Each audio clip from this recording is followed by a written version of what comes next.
नाम एक्स दे दें। एक्स की समझ ब्रेन की वजह से नहीं है, एक्स की वजह से ब्रेन की समझ है, मान लीजिए, कोई बात।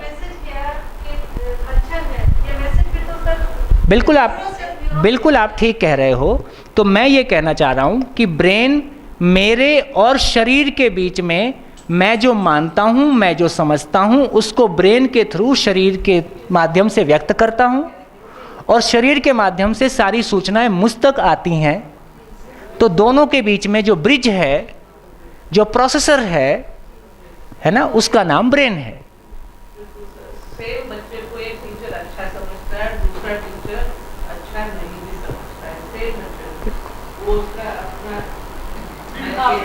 बात होती है लोगों की, हर व्यक्ति अपना माना रखता है। हाँ, एवरी पर्सन अपार्ट फ्रॉम शरीर हैज एन ऑनर। तो अब थोड़ा सा आगे चलते हैं। अब जाने दो, हो गया।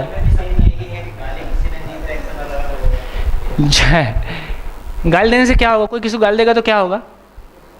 कैसे है? यदि वो दोस्त है तो हंस के टाल देगा। यदि गाली ऐसी भाषा में दी जा रही है जो उसको समझ में नहीं आ रहा कि गाली है, तो भी हंस के टाल देगा, है ना? तो एक ही शब्द का मीनिंग, जब तक मैं जैसा मीनिंग लेता हूं वैसा व्यक्त होता हूं। मीनिंग लेने वाली चीज, मीनिंग को ड्रॉ करने वाली चीज बिल्कुल ये जो अलग हर बार मैं इस तरह से ड्रॉ कर रहा हूं, तो तमाम घटनाओं में जब हम देखेंगे तो हमको पता चलेगा कि हमारा पूरा का पूरा एक बिलीफ सिस्टम, एक समझ, और जो समझने की, मैं फिर से घूम फिर के वहीं आता हूं, समझने की ताकत मानव में असीम है। जो आप कह रहे थे कि खाना खाने से वो ब्रेन के थ्रू, यदि खाना खाने का, नहीं खाने का कोई भी प्रभाव पड़ता है तो ब्रेन पे पड़ता है, उससे मैं व्यक्त नहीं हो पाता। जिसको हम कॉमा में बोल रहे हो, क्या चीज है? कॉमा में जिसको हम बोल रहे हैं वो ब्रेन डिसऑर्डर है। मैं तो ठीक हूं, पर मैं तो ठीक हूं, गला खराब है, अब मैं बोल ही नहीं सकता, आवाज ही नहीं निकल रही है। तो यदि ब्रेन ठीक नहीं है तो मैं व्यक्त नहीं हो सकता। तो जिसको हम कॉमा में, जिसको पागलपन कह रहे हैं, वो क्या चीज है? वो मैं का डेटा डिस्टर्ब हो गया है ना? जैसे सोते हुए किसी आदमी को उठा के पूछो उसका एड्रेस क्या है, वो आपका एड्रेस खराब कर देगा, एक थप्पड़ देगा, बोले थोड़ी देर बैठ। तो आदमी अपना सिस्टम बूट करता है, वापस सारा डाटा लेके आता है, फिर आपसे बात कर सकता है। जब कोई बड़ी घटना घटती है और एक बार पूरा का पूरा डाटा डिस्टर्ब हो गया, उसको वापस नहीं आ रहा है, वो अपनी जगह में वापस नहीं आ रहा है ना? इमोशनली जिसको हम कह रहे हैं कि इम्बैलेंस हो गया, तमाम चीज़ें, घटनाएं घट गई। तो कोई घटना मेरे साथ घट गई है जिसका प्रभाव ब्रेन पे भी आता है, तो ब्रेन मेडिकेशन से ठीक होगा, मैं रिलैक्सेशन से, है ना, या किसी सुरक्षित वातावरण में, या किसी ज्ञानपूर्ण जगह में जहाँ मेरे को चीज़ों को दोबारा सेट करने में मदद मिल जाए, उस तरह से मैं अपने आप को सेट करूँगा। तो मैं इस बात को आगे बढ़ाता हूँ। तो मेरे को लगता है कि जीवन, मानव को समझते समझते एक नई चीज़ निकल आई जिसको हम नाम दे रहे हैं जीवन।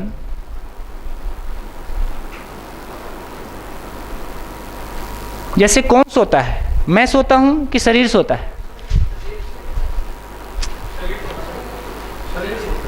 शरीर सोता है, मैं सोता हूं। शरीर सोता है, मैं तो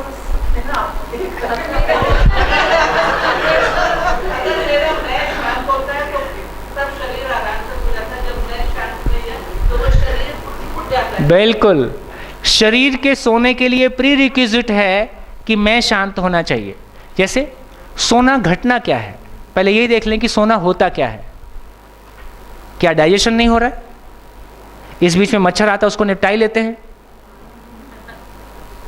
सोना है क्या?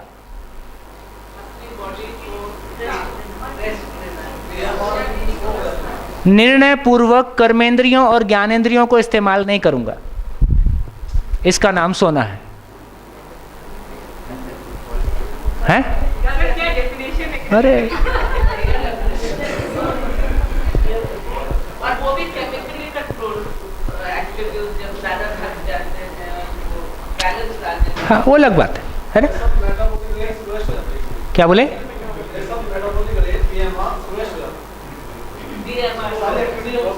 अच्छा, कैसे? सोने का मतलब है कि जितना हमारा कॉन्शियस माइंड है, जिसको हम कह रहे हैं, अब मेरे को हाथ नहीं चलाना है, पैर नहीं चलाना है, बोलना नहीं है, आंख से देखना भी नहीं है, स्किन से फील भी नहीं करना है, ये सारा डाटा शांत हो गया। तो कर्मेंद्रियां और ज्ञानेंद्रियों को निर्णय पूर्वक अब यूज नहीं करना है। जब तक मेरा कर्मेंद्रियों ज्ञानेंद्रियों को यूज करना है तब तक तो सोने का सवाल ही पैदा नहीं होता। इनको यूज नहीं भी करना है, उसके बाद भी मन में कोई चिंता चल रही है, इसका क्या होगा, होगा कि नहीं होगा। तो जब तक मैं जग रहा हूं, शरीर को तो सोने नहीं मिलेगा। तो मेरे सोने शरीर को, तो कौन सोता है? मैं सोता हूं कि शरीर सोता है? सोने की आवश्यकता किसको है? शरीर को है कि मुझको है?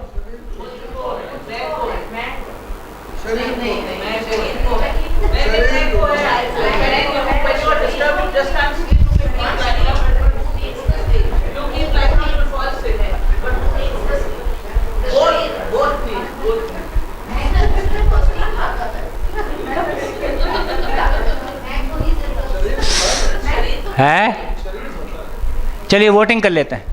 मैं सोता हूं, हाथ उठाइए, हाथ उठाइए। मैं सोता हूं, शरीर सोता है, शरीर भी सोता है, दोनों सोते हैं। जब मैं शांत होता है और शरीर थक जाता है, दोनों आराम से सो जाता है। मैं कभी नहीं सोता है? वही बात है, वही बात है। अब तो सारी बात निकलेगी तो दूर तलक जाएगी। एनेस्थीसिया का इतना ही मतलब है, एक तो लोकल है और एक बड़ा वाला है, जनरल है।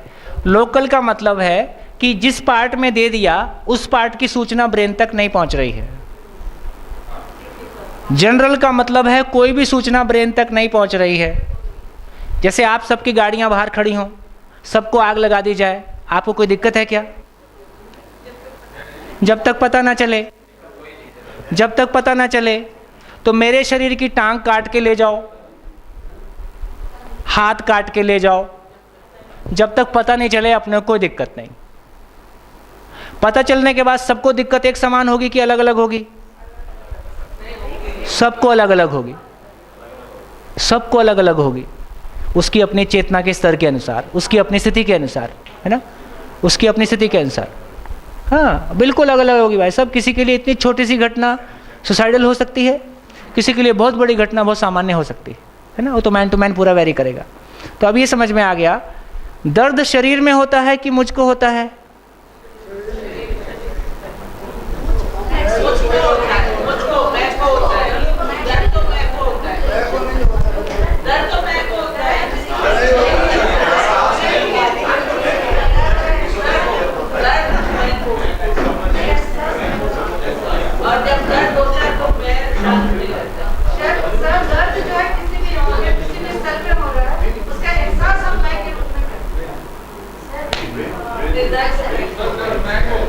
है शरीर वाला ही, शरीर वाला ही।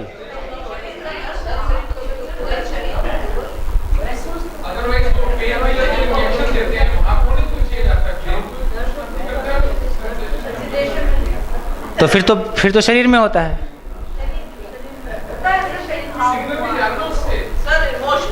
है ना? ओए होए, ओए होए, ओए होए, अभी अभी हुआ है ना, अभी हरा है जख्म। तो पहले दोनों को कवर करते हैं। सोने की जरूरत उसको है जिसमें थकान है। जो थकता है उसको सोने की जरूरत। सोना मतलब आराम देना है, ठीक? आराम देने की जरूरत उसको है जिसमें कोई लॉस हो रहा है ना। डीजल इंजन है, 8 घंटे चला दिया, गर्म हो गया, अभी थोड़ी देर बंद करो। तो कोई भी भौतिक रासायनिक संरचना की गति की निरंतरता नहीं है। शरीर भी एक भौतिक रासायनिक रचना है, निरंतर इस्तेमाल नहीं कर सकते, बीच बीच में उसको रेस्ट देना एक आवश्यकता है। तो उसको रेस्ट देने का नाम सोना है। तो बेसिकली मैं शरीर को रेस्ट करने के लिए अलाउ करता हूँ। और उस बीच में कर्मेंद्रियां ज्ञानेंद्रियों को इस्तेमाल नहीं करता हूँ, उस बीच में कर्मेंद्रियां ज्ञानेंद्रियों को इस्तेमाल करने नहीं करता हूँ, तो उस बीच में ब्रेन भी यूज़ नहीं होता है, क्योंकि यूज़ तो ब्रेन के थ्रू ही करूँगा। तो उस बीच में ब्रेन को भी रिलैक्सेशन मिल गया, क्योंकि ब्रेन भी यूज़ नहीं हो रहा है, क्योंकि ब्रेन यूज़ होगा शरीर के लिए और शरीर यूज़ हो नहीं रहा है, तो ब्रेन से लेके शरीर तक यूज़ हो गया। बेसिकली ब्रेन का रिफ्रेश होना हमको ऊर्जा जैसा लगता है।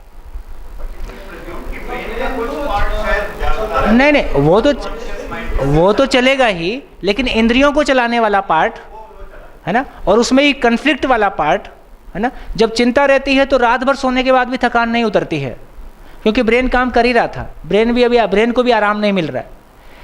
तो मैं अपने आप, मुझ में सोचने समझने की असीम क्षमता है, विचार निरंतर होता है ना। कितना विचार करने से विचार करने की शक्ति खत्म हो गई? कभी खत्म नहीं होती। तो जिसमें एक विचार करने की, जिसमें कोई चीज़ खत्म ही नहीं हो रही है, तो इसलिए उसको आराम की भी कोई ज़रूरत नहीं है, है ना। तो विचार तो आपका कंटिन्यूसली चल ही रहा है। थोड़ा सा आप ध्यान दोगे, थोड़ा सा आपका अपने पे ध्यान चाहिए। देखिए, दिन के समय में हमारे अव्यवस्थित विचार आते हैं तो हमारा ध्यान जाता है और हम उसको रोक देते हैं, नहीं भाई ऐसा सोचना ठीक नहीं है। लेकिन रात में सपने में तो बहुत सारा गुजर ही जाता है। तो जो नियंत्रण हमारा दिन के समय में अपने विचारों पे रहता है, वो नियंत्रण की क्वालिटी क्या नींद के समय में रह पाती है? नहीं रह पाती, नहीं रह पाती। क्योंकि शरीर के, मैंने स्वयं को शरीर माना हुआ है और शरीर के सोने के साथ मैं सो गया हूँ, ऐसा मैंने माना हुआ है। जैसे जैसे आपका ये एहसास जगेगा कि मैं शरीर नहीं हूँ, मैं नहीं सोता हूँ, मैं तो कभी नहीं सोया हूँ, मुझको सोने की आवश्यकता भी नहीं है, शरीर आराम करता है, तो शरीर के आराम करते समय नींद में भी आप क्लियरली देख पाएंगे कि मैं तो हूँ और शरीर आराम में है। एक मिनट इसको पूरा कर दूं। उसके बाद जो नियंत्रण आपका दिन के समय बना हुआ है विचारों पे, वही नियंत्रण की क्वालिटी आपका सपने में, नींद में भी बना हुआ है। इसको आप देख लेंगे, कोई फर्क नहीं आएगा। तो बहुत क्लियरली पकड़ में आएगा मैं हूँ और शरीर आराम में है। जितना जितना हमारा ध्यान, जैसे मैं ध्यान देता हूँ तो पैर का अंगूठा छूने की आवश्यकता है कि ध्यान में आता है? पैर का अंगूठा, घुटना, हाथ, नाक छूने की आवश्यकता है? नहीं है। मैं, अब कुछ नहीं है। जबकि अंगूठे को पहचानने वाला कौन है? मैं। अंगूठे को पहचानने वाला कौन है? मैं। हमारे एक मित्र DRDO में है। एक दिन सुबह सुबह फ़ोन करते हैं, मैं समझ गया जीवन शरीर अलग अलग होता है। कैसे होता है? बोले एक मरे हुए आदमी की आंख निकाल के जिंदा में लगाते हैं तो वो देखने लगती है। इसका मतलब आंख तो ठीक थी, देखने वाला नहीं था। आंख तो ठीक थी, उधर तो उसके ऊपर पेन रखने से भी वो कुछ नहीं बोल रही है। वही आंख को निकाल के एक जिंदा आदमी में लगा दिया तो वो इंस्ट्रूमेंट आंख काम कर रही है। इसका मतलब देखने वाला गायब था। सभी अंग ट्रांसफर हो रहे हैं, ठीक है। तो इसका मतलब ये समझ में आया कि देखने वाला कोई था। मैंने कल भी कहा कि मैं वही देखता हूं जो मैं देखना चाहता हूं, जो सामने है वो नहीं दिखाई देता है। इसका मतलब देखने वाले की अपनी दृष्टि है। इसी हॉल में आके लोगों को क्या दिखाई देगा? सिविल इंजीनियर को सिविल का स्ट्रक्चर दिखाई देगा, इलेक्ट्रिकल वाले को कुछ और दिखाई देगा, डॉक्टर को कुछ और दिखाई देगा, फिलॉसफी वाले को कुछ और दिखाई दे सकता है। तो आदमी वही देखता है जो उसकी दृष्टि है। और दृष्टि का परिमार्जन होता है कि दृष्टि जैसी है जिसकी वैसी बनी ही रहती है।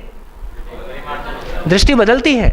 एक समय में हमारी दृष्टि जैसी थी कल वैसी नहीं रहती है ना।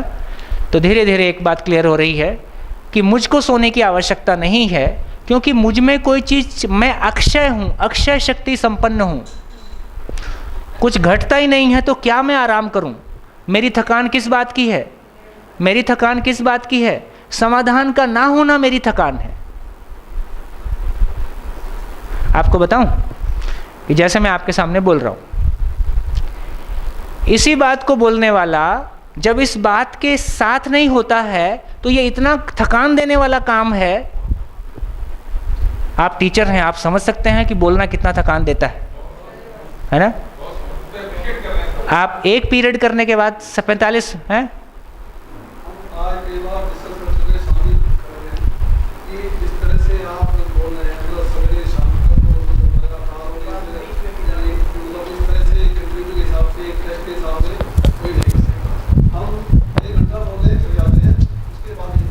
क्योंकि आप जो बोलते हो आप उसके साथ में जीते नहीं हो, वो आपकी खुशी नहीं है, है ना। मैं जो बोलता हूँ उसकी खुशी मेरे साथ है, इसलिए मैं चल पाता हूँ, नहीं तो नहीं चल सकता। तो वो खुशी के साथ शरीर भी साथ देता है। मैं इसी काम को इसी पेस के साथ पिछले 15 साल से कर रहा हूँ, और ऐसा मैं ही नहीं कर रहा हूँ, मेरे बहुत सारे मित्र भी ऐसे ही कर रहे हैं। जिनको समझ में आता है सभी ऐसे ही करते हैं, कोई खास बात नहीं है, है ना। अपने बच्चे के साथ आप कितने घंटे बात कर सकते हो? जिसको आप प्यार करते हो उसके साथ आप कितने घंटे बात कर सकते हो? शादी के पहले कुछ किया था कि नहीं किया था? मौका भर मिल जाए, उधर तो कोई थकान नहीं होती है, और बात करके और फ्रेश हो गए।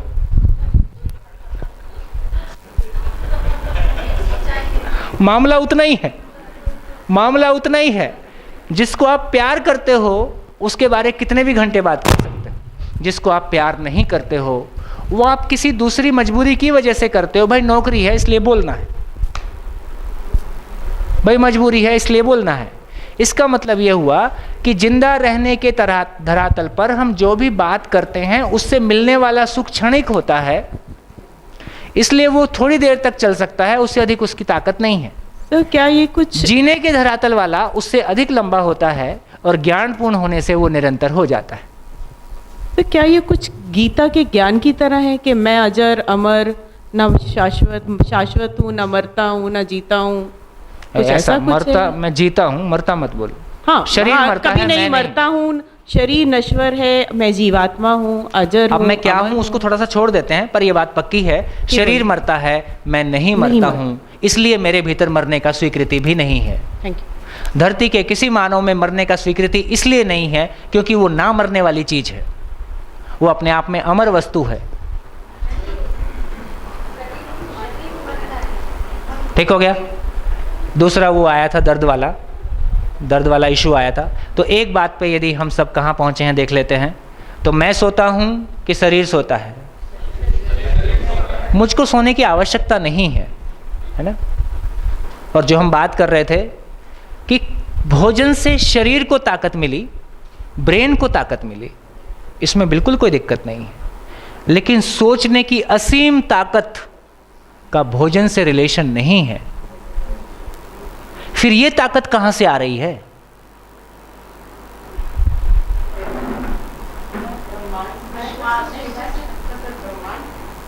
इस पे सोचेंगे, है ना।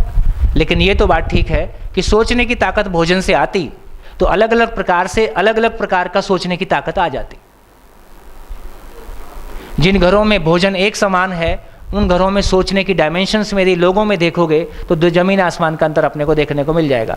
तो फिर से कहता हूं, सीमित से असीमित ताकत ड्रॉ नहीं कर सकते। एक और बढ़िया बात बोलता हूं जिसको बहुत साइंटिफिकली हम देख सकते हैं। एक आदमी भोजन के रूप में जितना कैलोरी लेता है और एक आदमी अपने वर्क के रूप में जितना कैलोरी डिलीवर करता है, दोनों को नापा जाए तो लेने वाली कैलोरी कम है और डिलीवर होने वाली ज़्यादा है। इसको नापा जा सकता है फिजिकली। एक आदमी कितना भोजन लेता है और एक आदमी कितना काम कर सकता है। कर सकता है। अब आप तो करते ही नहीं हो तो आपकी क्या नापेंगे?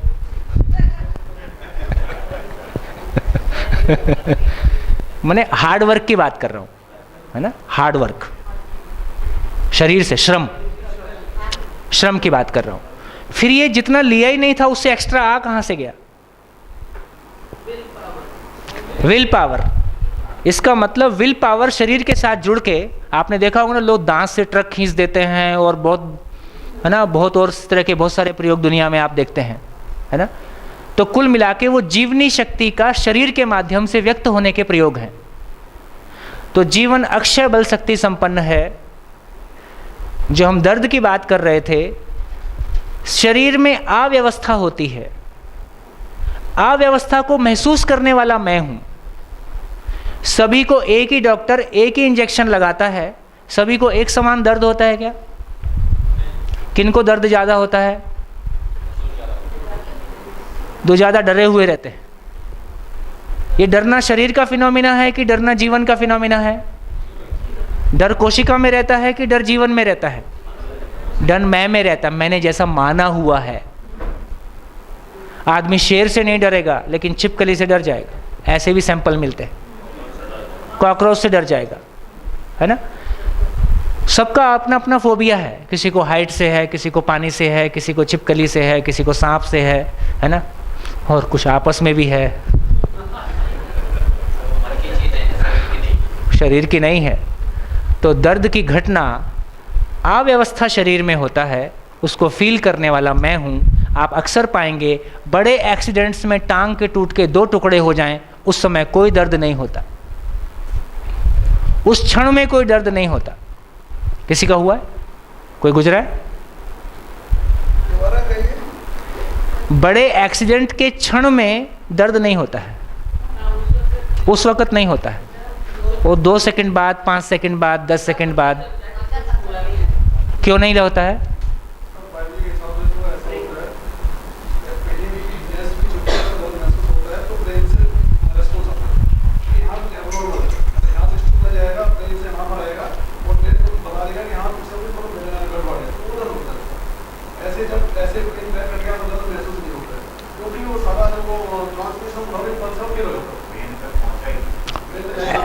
ब्रेन तक जाने का तो कुछ समय होगा, उसके बाद तो होना ही चाहिए, है ना।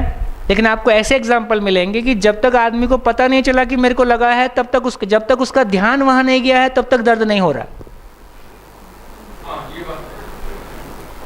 है ना। तो मैं तो है, यदि ब्रेन का होता तो टाइम बाउंड होता, यदि ब्रेन का रिस्पॉन्स होता तो टाइम बाउंड होता। जब तक मेरा ध्यान वहां नहीं गया, तब तक मेरे को दर्द का एहसास नहीं है। हाँ, आपने ध्यान हटा दिया तो, और ऐसे लोगों ने जमाने में प्रयोग किए हैं, ऑपरेशन करा लिए कि मैं यहां से ध्यान हटा लेता हूं, अब कर लो।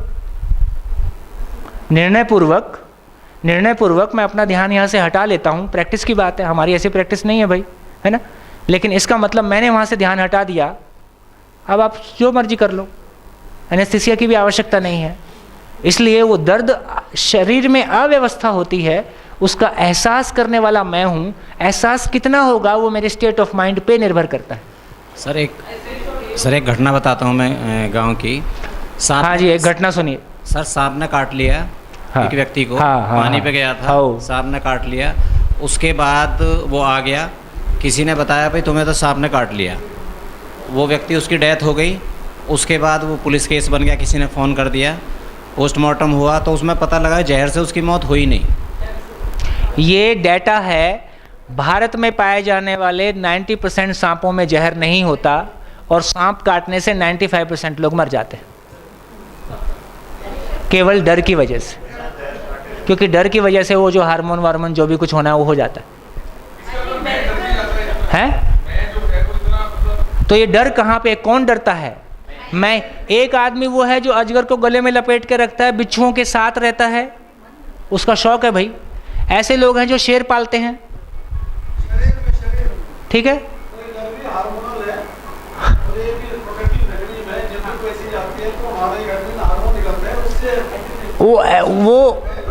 वो ये एड्रिनल निकलता तो सबका समान निकलता ना। यदि ये एड्रिनल निकलना बायोलॉजिकल फंक्शन होता तो सभी लोग समान रूप से किसी एक चीज से डरते, मान लिया ना। लेकिन वो डर की मात्रा किस चीज के प्रति डर है। एक व्यक्ति किसी भी हाइट पे जाएगा, ये जो पैरा है ना, हाँ, उनका तो कोई हार्मोन नहीं निकलता उस समय में, मजे में ऐश करते हैं, उनको तो एंजॉय करते हैं। और दूसरे को डाल दो तो मर जाएगा वहां जाके। अरे भाई साहब, किसी का जिंदगी भर होता है और नहीं निकलता है।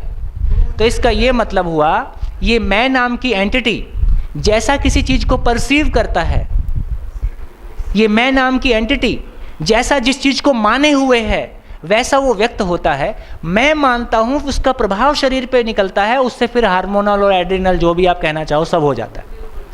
तो घटना मैं में घट रही है, प्रभाव शरीर पे आ रहा है। एक और एग्जांपल है, कोई भी ड्रग का ट्रायल होता है तो साथ में प्लेसिबो का भी ट्रायल होता है। ये क्या होता है? जैसे कोई भी अगर ड्रग को उनको ट्राई करना है कि क्या ये ड्रग काम कर रही है कि नहीं, तो वो एक्सपेरिमेंट अरेंज करते हैं। एक ग्रुप ऑफ पीपल को they administer the drug the other group of people they administer placebo, which is not the drug. अच्छा, नकली कुछ देते हैं। पानी दे देते हैं। अच्छा। कंट्रोल ग्रुप होता है वो, तो उसको पानी दे देते हैं। Ostensibly the reason is कि to check कि कोई और फैक्टर तो नहीं है जिससे लोग क्योर हो रहे हैं, ये ड्रग ही का इम्पैक्ट है या नहीं। पर जब वो प्लेसिबो देते हैं तब भी एक्सपेरिमेंटल डेटा सबके लिए ज़रूरी नहीं है यूनिफॉर्म है, उसमें से आप लोग जो स्टैटिस्टिक्स जानते होंगे वो स्टैटिस्टिकल सिग्निफिकेंट डेटा ले लेते हैं, but that in itself shows that even when the placebo is given it's not uniform the effect, there is something else which is affected. Whether it is statistically significant or insignificant is a different issue. But sir इसीलिए जिसकी belief भगवान में है वो भगवान की आस्था है उसको रिलीज मिल जाती है, वो भी मैं ही। हाँ, तो बेसिकली वो अपनी स्टेबिलिटी को, अपने स्टेट ऑफ माइंड को वहाँ से स्टेबल बना लिया, तो वो शरीर के लिए सहायक हो जाता है। जैसे कितना ही बड़ा रिस्क है, जैसे मान लीजिए आपके ऊपर रिस्क आया, मैं तो सिंपल आपका एग्जांपल ले रहा हूँ, और आपका मिनिस्टर कहता है चिंता नहीं करो मैं बैठा हूँ। अब आपका स्टेट ऑफ माइंड क्या हुआ? कूल हो गया, जबकि हो सकता है वो कुछ नहीं करे। सपोज वो कुछ नहीं करे बल्कि और कर दे कि इनको ठीक से ऐसा कर देना कि 10 साल आराम से रहें।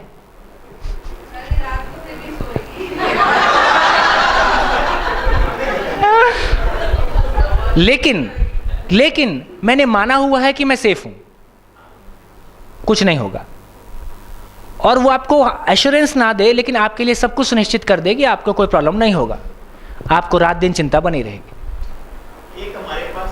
तो मामला इतना है कि आप कैसा परसीव कर रहे हो, और ये परसीव करने की चीज कौन है? ये मैं हूं, और अपना ज्ञान पूर्वक परसीव करता हूं। जो मेरा स्टेट ऑफ माइंड है, स्वयं के प्रति विश्वास, जैसा मेरा स्वयं के प्रति विश्वास है वैसा मैं चीजों को लेता हूं। मानव वो चीज है जो इस अस्तित्व की किसी भी घटना से अप्रभावित रहने का सामर्थ्य रखता है, उस स्थिति को हम पाना चाहते हैं। ये मैं वो चीज है जो ज्ञानपूर्ण स्थिति में दुनिया की किसी भी घटना से अप्रभावित रहता है। हम घटनाओं से प्रभावित होना चाहते हैं कि प्रभावित नहीं होना चाहते हैं? हम नेगेटिवली प्रभावित होना नहीं चाहते हैं, हम दुखी होना नहीं चाहते हैं। ये जीवन में वो ताकत है, ये जीवन वो रियलिटी है जो सही अर्थों में किसी भी घटना से प्रभावित नहीं होता है। उस स्टेट ऑफ माइंड को हमने आनंद कहा, परमानंद कहा, है ना, ज्ञानपूर्ण कहा। हम उस स्टेट ऑफ माइंड को पाना चाहते हैं जब हम प्रभावित नहीं होते।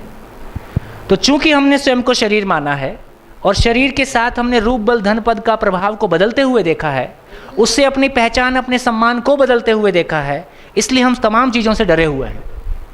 जैसे जैसे मैं शरीर से मैं अपने आप को अपने होने को पहचानता हूँ, मैं शरीर से भिन्न हूँ, ये शरीर मर भी गया तो मैं हूँ, एक बार ये भरोसा तो हो जाए कि मैं तो हूँ ही, फिर शरीर का मरना भी अपने लिए घटना ही है,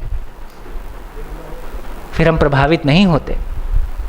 और जब पता चला कि मैं तो हूँ ही, तो कितना मेरा ध्यान ये मैं नाम की रियलिटी जो मैं हूँ ही, इस पे कितना हमारी क्लैरिटी बन जाए और कितना मेरा ध्यान इस पे चला जाए, ध्यानपूर्वक इसका होना मुझको स्वीकार हो जाए, तो बात बन गई।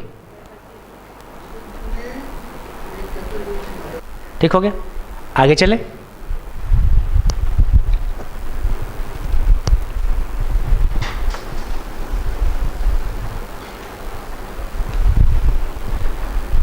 तो यहां से हम शुरू करते हैं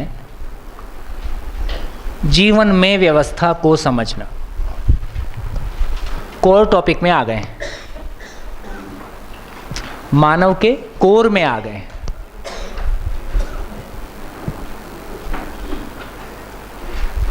मानव में व्यवस्था को समझना शुरू किया। अब क्या लगता है, ये जो जीवन नाम का चैतन्य इकाई है, इसको माँ बाप ने पैदा किया है? मेरा बच्चा, मेरे बच्चे में आपने उसको क्या दे दिया? शरीर। भाई माँ बाप के मिलने से दो केमिकल मिले, दो केमिकल के मिलने से जो भी घटना घटी, उससे केमिकल से बना हुआ भौतिक रासायनिक शरीर ही बना। ये शरीर नाम की चीज़ बन गई। यदि माँ बाप का कंट्रीब्यूशन बच्चे में देखें तो बेसिकली शरीर के अर्थ में है। ये जीवन नाम का एंटिटी, इसको हमने कहा कि एक भारहीन, अमर, अमर का मतलब निरंतर। कैसे निरंतर बोल दिया? जिसकी सारी क्रियाएं निरंतर हैं, ये इससे कम में संभव नहीं है कि वो स्वयं में निरंतर है। यदि मैं को देखें, आशा निरंतर, विचार निरंतर, इच्छा निरंतर, समझने की चाहना निरंतर, अपनी पहचान की चाहना निरंतर, समृद्धि की अपेक्षा निरंतर।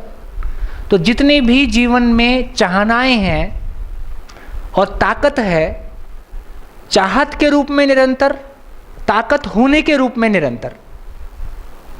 ये किसी सीमित वस्तु का एट्रीब्यूट है। यदि कोई वस्तु स्वयं में निरंतर नहीं है, उससे कम में ये एक्सप्रेशन हो नहीं सकता। इस आधार पे हम एक लॉजिक ले रहे हैं। अभी धीरे धीरे अनुभूति की ओर जाएंगे, है ना। हम कह सकते हैं कि एक निरंतर चैतन्य इकाई,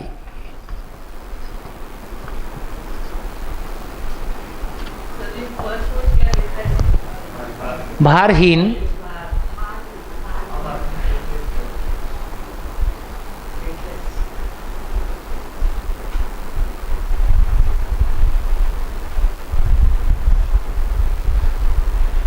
बढ़िया।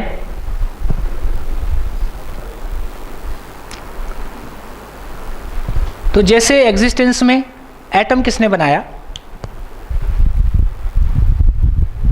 एटम है, इट इज देयर। किसी ने डिस्कवर किया, बनाया किसी ने नहीं। तो नेचर में बना, नेचर में किसी भी प्रोसेस से बना। कैसे बना उसको समय आने से समझेंगे, उस पर भी बात करेंगे। तो इतने सारे, कितने सारे एटम हैं? 108, 116, जो भी हम बोलते हैं। तो जिस प्रकार एग्जिस्टेंस में एटम का होना है और वो अपने आप में एक रियलिटी है, उसी प्रकार एग्जिस्टेंस में इस चैतन्य इकाई का होना है अभी के लिए इतना। तो एक बात जो यहाँ पे अपन कह सकते हैं कि कम से कम ये माँ बाप की बनाई हुई कोई चीज़ नहीं है, इतना कह सकते हैं। गर्भ में बच्चा तैयार हो गया, किसी मोमेंट पे बच्चा हिलने लगता है पेट में, उसका माँ बाप को पता चलता है, माँ को पता चलता है कि नहीं? फिजिकली पता चलता है, उसके लिए अल्ट्रासाउंड की ज़रूरत नहीं है। तो अभी आपके जांचने के लिए एक स्टेटमेंट भर कहा जा रहा है, समय आने से उसको और गहरे में देखेंगे। जिस क्षण बच्चा शरीर पेट में हिलना शुरू करता है, ये वो क्षण है जब किसी जीवन ने उस शरीर को चलाना शुरू किया है। उसके पहले वो एक बायोलॉजिकल यूनिट है जिसको हम भ्रूण बोल सकते हैं, एम्ब्रियो। जैसे ही कोई जीवन ने उसको स्वीकारा है, चलाना शुरू किया है, अब वो बच्चा हो गया। उसके पहले वो भ्रूण है। इसका मतलब सुनता कौन है? चैतन्य इकाई। मैं ही सुनता हूं, मैं ही देखता हूं। जैसे मैं एक बात कहना चाहूं, बिना कान के सुनना, बिना मुंह के बोलना, क्या संभव है? बिना कान के सुनना, बिना मुंह के बोलना, क्या संभव है? हैं?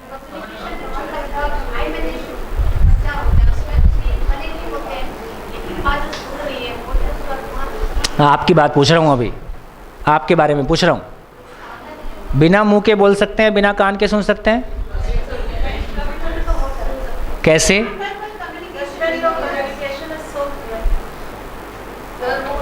भाई बॉडी लैंग्वेज की बात नहीं कर रहे हैं, नो बॉडी लैंग्वेज।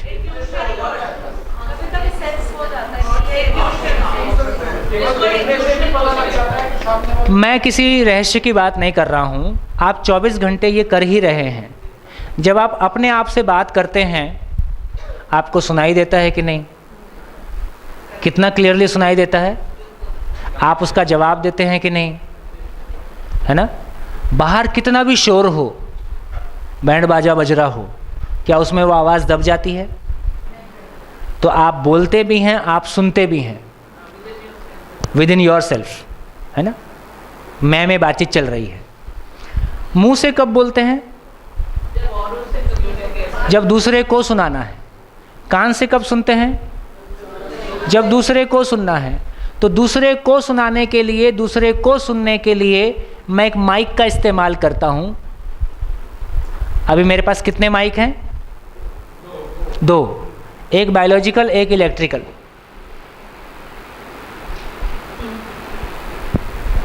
मेरे पास अभी 2 माइक है ना। तो मैं अपनी आवाज़ को कुछ ऊंचा करता हूं, उसके लिए बायोलॉजिकल माइक काफ़ी है। यदि और ऊंचा करना पड़ता है तो इलेक्ट्रिकल माइक लगा लिया।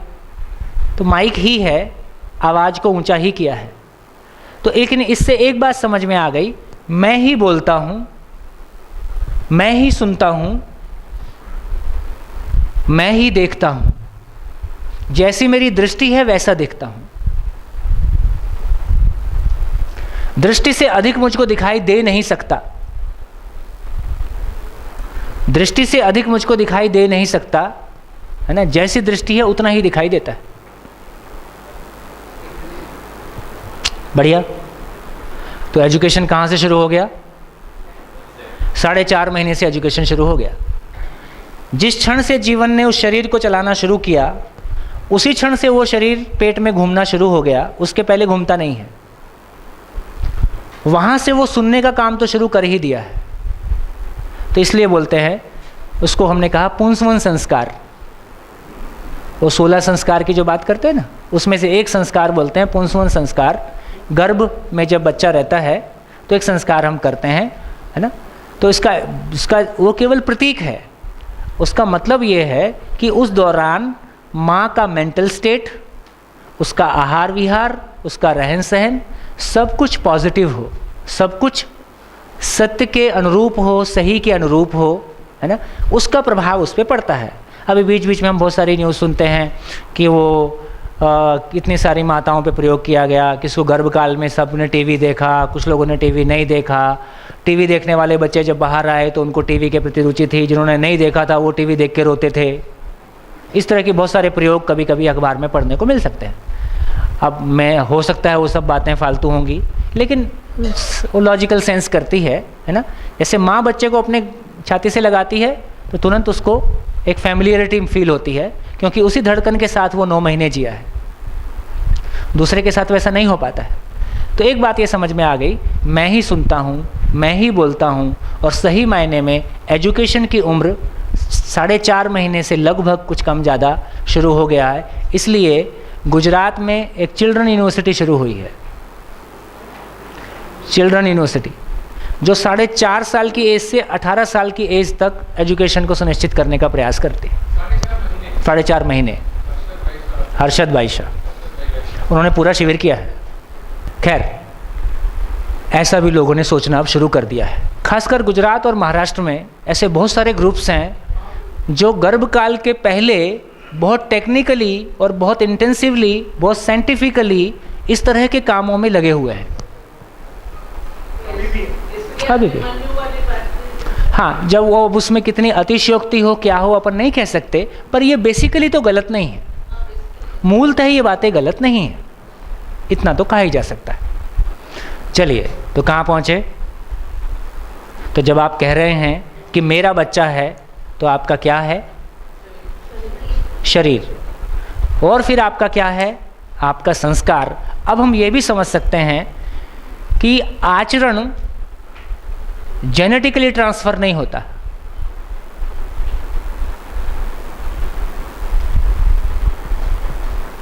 जेनेटिक्स में क्या गया? जेनेटिक्स में शरीर गया। तो माँ बाप का रंग, रूप, रोग और कुछ छोटी मोटी हैबिट्स जो शरीर से जुड़ी हुई हैं, वो हो सकता है शरीर के प्रभाव से आ रही हों। लेकिन एक बाप बहुत ईमानदार, उसका बेटा ईमानदार ही होगा। तो चोर का बेटा डाकू, डाकू का बेटा संत होते आया है। जब हम आचरण की बात करते हैं, क्योंकि अभी हम बहुत आचरण को डिफाइन नहीं करते हैं। आचरण का मतलब है धन के प्रति दृष्टिकोण, स्त्री पुरुष संबंध के प्रति दृष्टिकोण, मानव और प्रकृति के साथ में व्यवहार करने के लिए दृष्टिकोण। जब इन दृष्टिकोणों की हम बात करते हैं तो सही अर्थों में ये आचरण का भाग है। ये जेनेटिकली ट्रांसफ़र नहीं होता है। बिल्कुल, कुछ बातें बहुत साफ साफ कही जा रही हैं। बिल्कुल, आप पाएंगे ऐसे बच्चे आप बहुत आराम से पालेंगे कि माँ बाप पूरी तरह से मटेरियलिस्टिक हैं, बच्चा बिल्कुल मटेरियलिस्टिक नहीं है। माँ बाप मांस शराब सब करते हैं, बच्चा बिल्कुल हाथ नहीं लगाता है उसी माहौल में रहते हुए, और वाइस वर्सा आल्सो।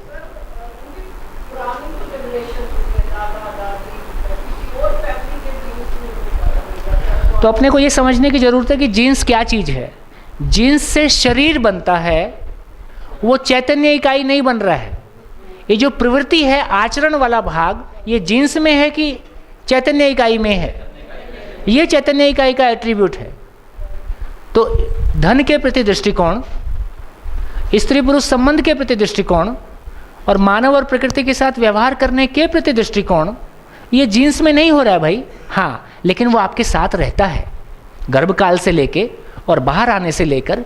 वो आपके आचरण से प्रभावित होकर कुछ चीज़ें ले लेता है, लेकिन जेनेटिकली नहीं लिया, आपकी परस्परता में जीने की वजह से लिया।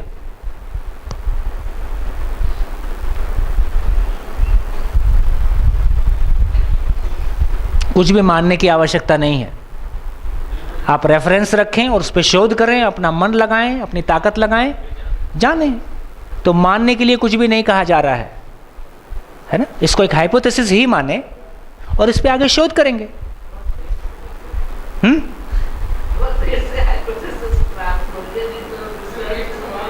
है?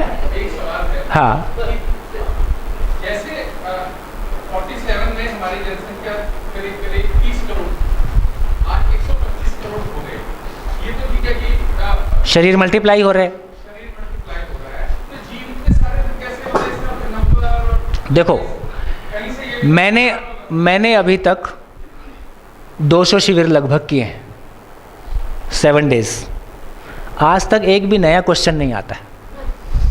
तो आपके लिए अच्छा है। नहीं, मेरे लिए अच्छा ये होता कि कोई ऐसा क्वेश्चन आए जो मुझको पता ना हो, ताकि मैं भी और काम करूँगा। मैं तो मेरी तरफ से कर ही रहा हूँ, मैं तो मेरी अपूर्णता को जानता ही हूँ, है ना। जो मेरी अपूर्णता उसके लिए मैं काम करता ही हूँ। आप और बता दोगे उसको और मान लूँगा। मैं तो अभी ये घोषणा नहीं किया हूँ कि मैं पूर्ण हो गया हूँ और मुझको जानने की आवश्यकता नहीं है। जैसे आप विद्यार्थी हो, मैं भी एक विद्यार्थी हूँ। मैं थोड़ा ज़्यादा कुछ साल पहले एडमिशन ले लिया, आपका एडमिशन अभी हुआ है, इतना ही फ़र्क है। तो कोई ख़ास बात नहीं है ना। मेरे पास जो आया मैं उसको आपके साथ शेयर कर रहा हूँ। लेकिन मैं सिर्फ ये कहना चाहता हूँ कि बिल्कुल बहुत कॉमन से क्वेश्चन हैं, वही क्वेश्चन हर शिविर में आते हैं, वही।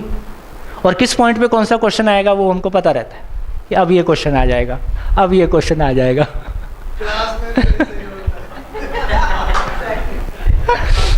ऐसे ही होता है जब आप किसी भी क्लास को लेते हैं, आपको पता है ना।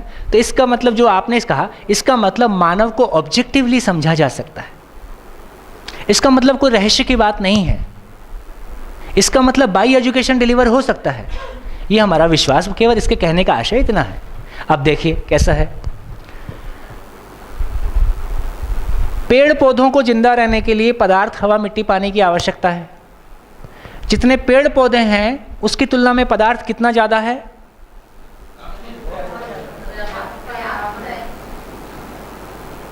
कितना ज़्यादा होगा? कल्पना करके, हाँ, 5-6 गुना होगा। ए मैडम कुछ तो सोच के बोलो। अरे थोड़ी तो कल्पना लगा लो। ये धरती 70% पानी, उसमें 30%, अभी तो और कम हो गया होगा पता नहीं, 30% वेजिटेशन, बाकी जंगल, बाकी वो मरुस्थल और तमाम और चीज़ें, है ना। उस पे से ये केवल 50 फीट ऊंचा, 50 फीट ऊंचा। और धरती का वातावरण, धरती के 100 किलोमीटर, 50 किलोमीटर ऊपर तक जितनी हवा तो यहाँ तक चली गई ना। तो हवा कितनी, मिट्टी कितना, पानी कितना और वेजिटेशन कितना? कितना ज़्यादा? 1000 टाइम्स, बहुत ज़्यादा। पशु पक्षी को जिंदा रहने के लिए पेड़ पौधे, हवा, मिट्टी, पानी की ज़रूरत है। धरती पे जितना पशु पक्षी है उसकी तुलना में ये कितना ज़्यादा है? बहुत ज़्यादा। आदमी को जिंदा रहने के लिए जितना आदमी है उसकी तुलना में ये कितना ज़्यादा है? बहुत ज़्यादा। तो इसका मतलब प्रकृति का डिज़ाइन देखें तो इकोनॉमी ऑफ एबंडेंस है। हमको जितनी एयर की ज़रूरत है उससे कितना ज़्यादा उपलब्ध है, और वो भी साइक्लिक है ना। पौधे के लिए वो काम आ गया तो वापस, है ना, साइक्लिक हो गया। इसी तरह से जितने मानव शरीर उपलब्ध हैं उसकी तुलना में बहुत ज़्यादा चैतन्य इकाई उपलब्ध रहता है। इसको उल्टा कर दें, मानव गर्भ ज़्यादा हो गया और चैतन्य इकाई कम हो गया तो क्या होगा? एबॉर्ट हो जाएगा, एबॉर्ट हो जाएगा। चैतन्य इकाई नहीं मिला उसको, गर्भ को, तो क्या करेगा? वो बाहर आना पड़ेगा उसको। तो शरीर की व्यवस्था देखिए कितनी